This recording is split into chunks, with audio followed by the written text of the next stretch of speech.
ভর্তার রেসিপি তো অনেক কিছুরই আপনারা খেয়েছেন। তো পটলের ভর্তার রেসিপি এভাবে একবার বানিয়ে দেখবেন বন্ধুরা, অনেক টেস্টি। তো কিভাবে বানালাম চলুন দেখা যাক।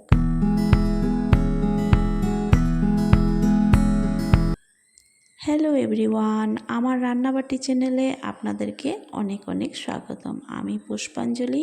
আজকে আমি আপনাদের সামনে একটি নতুন ধরনের পটলের ভর্তার রেসিপি নিয়ে আসলাম।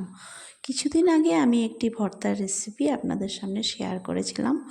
আজকে কিন্তু একেবারে অন্য ধরনের একটি রেসিপি নিয়ে আসলাম। তো আমি এই রেসিপিটি বানানোর জন্য কিছু পটল নিয়ে নিলাম। এগুলিকে ভালো করে ধুয়ে এভাবে কেটে একটি পাত্রে জল দিয়ে অল্প সময় সেদ্ধ করে নিলাম। এটাকে ভালোভাবে সেদ্ধ হওয়ার জন্য একটু ঢাকা দিয়ে সেদ্ধ করতে হবে। আর এটা যখন সেদ্ধ হয়ে যাবে তখন কিন্তু এটার বিচিগুলি আর ফেলতে লাগবে না। এই ভর্তাতে বিচিগুলি থাকলেও চলবে। আর এই ফাঁকে আমি একটু পেঁয়াজ, কাঁচা লঙ্কা, রসুন কেটে রেডি করে নিলাম। আর এখন দেখুন আমার ভর্তার সেই পটলগুলি কিন্তু মোটামুটি সেদ্ধ হয়ে গেছে। আমি একটি চাকুর সাহায্যে দেখে নিলাম। তারপর আমি এগুলিকে একটি ঝাঁঝরি হাতার সাহায্যে আমি নামিয়ে নিলাম অন্য একটি পাত্রে, যাতে একটুকু জল না থাকে সেইভাবে আমি এগুলিকে ছেঁকে ছেঁকে তুলে নেব। জল না থাকলে এটি রান্না করতে বেশি সময় লাগবে না। তো আমি সবগুলিকে একটি অন্য পাত্রে তুলে একটু সময় রেখে দিব। যখন এগুলি মোটামুটি ঠান্ডা হয়ে যাবে তারপর আমি মিক্সিং জারের মধ্যে এগুলিকে দিয়ে ভালো করে একটা পেস্ট তৈরি করে নিব। তারপর বন্ধুরা আমি একটি কড়াই বসিয়ে এখানে কিছু শুকনা লঙ্কা ছিঁড়ে ছিঁড়ে দিয়ে দিলাম, যাতে তার ঘ্রাণটা সম্পূর্ণ বেরিয়ে আসে। এখানে কিছু কালো জিরাও দিয়ে দিলাম।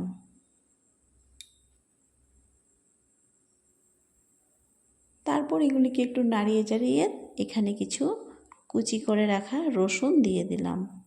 তারপর একটু ভালো করে এভাবে মিশিয়ে নিলাম।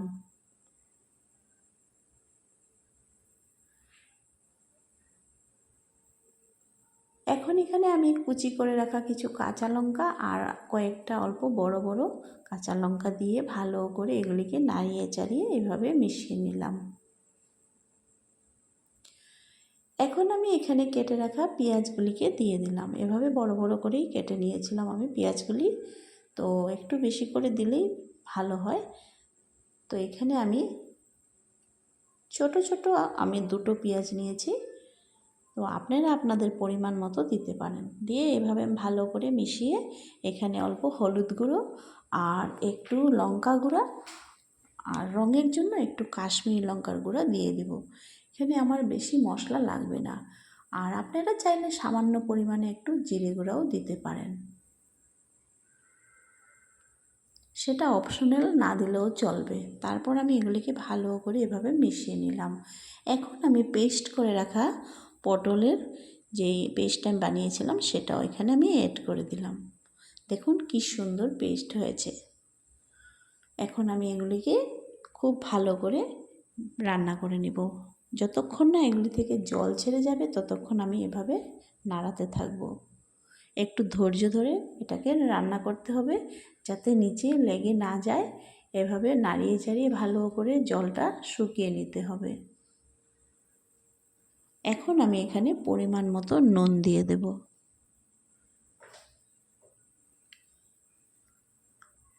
খুব ভালো করে এটাকে মিশাতে হবে আর এভাবে নাড়াতে হবে।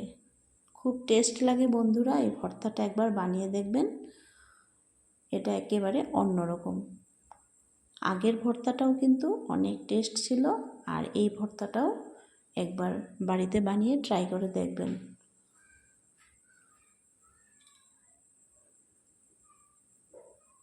অনেক সহজ একটি রেসিপি, একবার বানিয়ে দেখবেন। এটা গরম ভাতে খেতে কিন্তু অনেক টেস্ট বন্ধুরা, আর গরম ভাতে আর কিছুই লাগবে না এটা বানালে। আর আপনারা একটু বলুন তো আমার রেসিপিগুলি আপনাদের কেমন লাগে। আমি অনেক সহজ পদ্ধতিতে কিন্তু আমার রেসিপিগুলি আপনাদের সামনে নিয়ে আসি। আর এই ধরনের রেসিপি পেতে হলে কিন্তু আমাকে একটু সাবস্ক্রাইব করে আর পাশে থাকা বেল আইকনটি একটু প্রেস করে আমাকে একটু আপনারা আমার পাশে থাকবেন। আর তখনই কিন্তু আমার সম্পূর্ণ যতগুলি রেসিপি শেয়ার করব সবগুলি আপনাদের সামনে আগে চলে আসবে।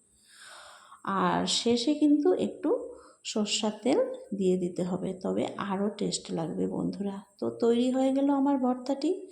যদি ভালো লাগে আমাকে একটু লাইক কমেন্ট শেয়ার করবেন। আর এতক্ষণ আমার ভিডিওটি ধৈর্য ধরে দেখার জন্য আপনাদেরকে কিন্তু অনেক অনেক ধন্যবাদ জানালাম। আর আশা করি সব সময় আপনারা আমার পাশে থাকবেন। আপনারা পাশে থাকলেই আমি এইভাবে এগিয়ে যেতে পারবো। তো সবাইকে আবার আমি অনেক অনেক ধন্যবাদ জানিয়ে আমার ভিডিওটি আজকে এখানেই শেষ করলাম। নমস্কার।